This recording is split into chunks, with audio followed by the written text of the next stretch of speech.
تلافی۔ احمد اور سائرہ کے ابو کسی سیٹھ کے ہاں ڈرائیور تھے۔ انہوں نے سیٹھ صاحب سے 3 لاکھ روپے قرضہ مانگا تھا تاکہ وہ سائرہ کی شادی کر سکے۔ سیٹھ صاحب نے احمد کے والد صاحب کو 3 لاکھ روپے دے دیے، جو ہر مہینے اپنی تنخواہ سے کٹواتے تھے۔ 6 مہینے بعد اچانک احمد کے والد کو دل کا دورہ پڑا اور وہ وفات پا گئے۔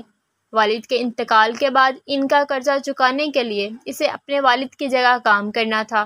احمد گاڑی چلانا نہیں جانتا تھا، اسی لیے اسے سیٹھ کے گھر کے سارے کام کرنے تھے۔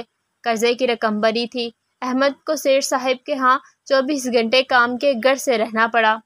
وہ اپنے گھر کے سارے کام احمد سے ہی کرواتے، گھر کی صفائی ستھرائی، جھاڑو پونچھا، برتن کپڑے دھونا، حتیٰ کہ مالی کا کام بھی احمد سے ہی کرواتے۔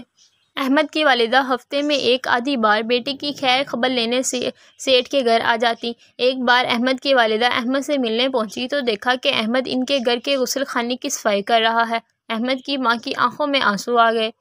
ماں کی آنسو کو دیکھ کر احمد نے والدہ سے ایک جملہ کہا، سدا وقت ایک جیسا نہیں رہتا، وقت اچھا ہو یا برا ہو گزر ہی جاتا ہے۔ کل ہم اچھے وقت تھا تو گزر گیا، آج برا وقت ہے، یہ بھی گزر جائے گا۔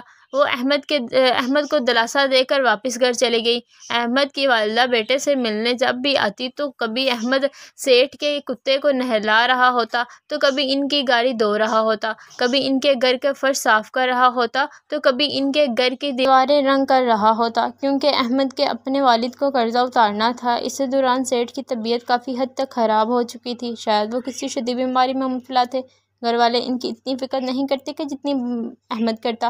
کبھی ان کے پاؤں دباتا تو کبھی ان کا سر دباتا، دوائیں ان کو وقت پر دیتا اور ہوا خاری کے لیے بھی انہیں لے کر جاتا۔ لیکن سیٹھ صاحب کی حالت روز بروز بگڑ رہی تھی۔ سیٹھ صاحب نے ایک وصیت تیار کروائی جس میں احمد کا قرضہ معاف کر دیا گیا اور جائیداد میں سے ایک مکان اور ایک دکان احمد کے نام ہو گئی۔ یہ وصیت صرف سیٹھ صاحب اور ان کے وکیل کے درمیان تھی۔ کچھ عرصے بعد سیٹھ کا انتقال ہو گیا۔ سیٹھ صاحب کا ایک بنگلہ جو کسی نئی آبادی میں تھا اب وصیت کے مطابق احمد کے نام تھا اور ایک بڑی دکان بھی احمد کے نام تھی۔ احمد کی والدہ ان حالات سے بہت خوش ہوئیں۔